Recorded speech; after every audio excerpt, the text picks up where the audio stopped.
آنکھ سے آنکھ ملانے کا ہنر رکھتا ہے۔ ایسا لیڈر تو زمانوں میں قسمت والوں کو ملتا ہے۔ جی بالکل، عمران خان پر جتنے کیسز چل رہے ہیں، اتنے کیسز کے بارے میں سن کر تو نواز شریف ملک ہی چھوڑ کر بھاگ گیا۔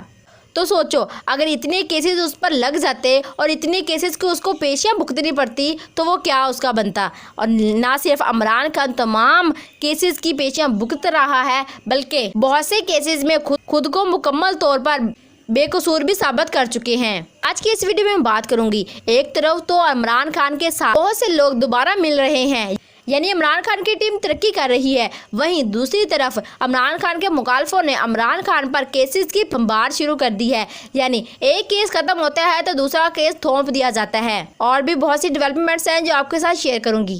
ہیلو جی، السلام علیکم and welcome to my YouTube channel. Sindh اور خیبر پختونخوا سے بڑی سیاسی و سماجی شخصیات آج باضابطہ طور پر تحریک انصاف میں شامل ہو گئی ہیں۔ تفصیلات کے مطابق خیر پور سندھ سے پیر آف رانی پور پیر نیاز حسین جیلانی نے تحریک انصاف میں شمولیت کا باضابطہ اعلان کر دیا، جبکہ خیبر پختونخوا سے ہارون لغاری بھی پاکستان تحریک انصاف کا حصہ بن گئے ہیں۔ دونوں شخصیات کی چیئرمین تحریک انصاف سے خصوصی ملاقاتیں ہوئی ہیں۔ ملاقات میں دونوں شخصیات نے پاکستان تحریک انصاف کی قیادت، چیئرمین عمران خان کے قانون کی حکمرانی اور حقیقی آزادی کے فلسفے پر مکمل اعتماد کا اظہار کیا۔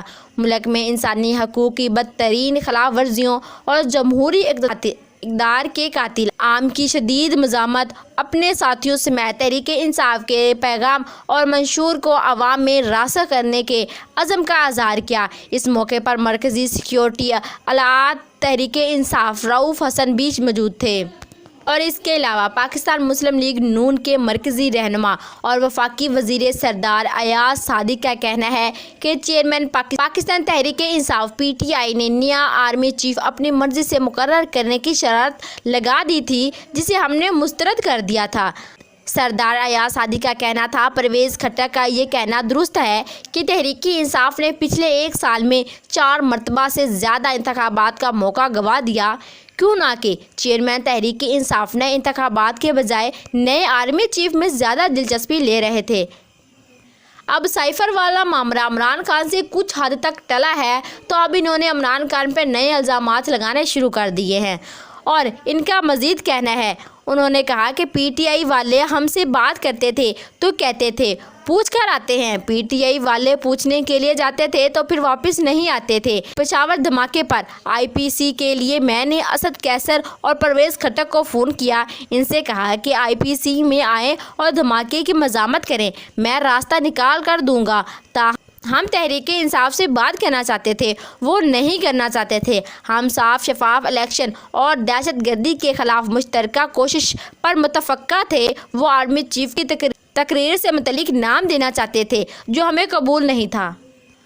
وفاقی وزیر ایاز صادق نے کہا کہ نگران وزیر اعظم کا کردار محدود ہوتا ہے، جو وقت پر ذمہ داری پوری کرے اس کو نگران وزیر اعظم ہونا چاہیے۔ انہوں نے کہا کہ نگران وزیر اعظم سے متعلق ابھی کسی نام پر بات نہیں ہوئی، نگران وزیر اعظم سے متعلق اپوزیشن لیڈر سے مشاورت ہو گئی، الیکشن کمیشن طریق دے گا اور نگران وزیر اعظم انتخابات ممکن بنائے گا۔ 60 یا 90 دن میں انتخابات ہونے چاہیے۔ سردار ایاز صادق نے کہا کہ آنے والے عام انتخابات میں آر ٹی ایس نہیں بیٹھے گا، رات 2 بجے تک اگر کسی حلقے کا نتیجہ نہیں آتا تو وجوہات پوچھی جائیں گی۔ Chairman Pakistan Tehreek Insaf P T I کے خلاف توشہ خانہ کیس میں طائف کی مالیت سے متعلق 2 گواہوں نے اپنے بیانات عدالت میں ریکارڈ قرار دیے۔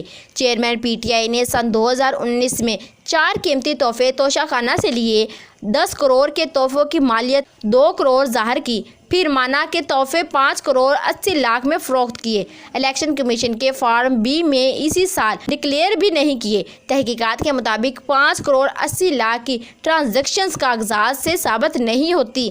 چیئرمین تحریک انصاف نے مانا کہ سن 2019 میں مزید 3 قیمتی تحفے خریدے، اسی سال بیچے، مگر نہ گوشواروں میں ظاہر کیے اور نہ ہی الیکشن کمیشن کے فارم بی میں لکھوائے۔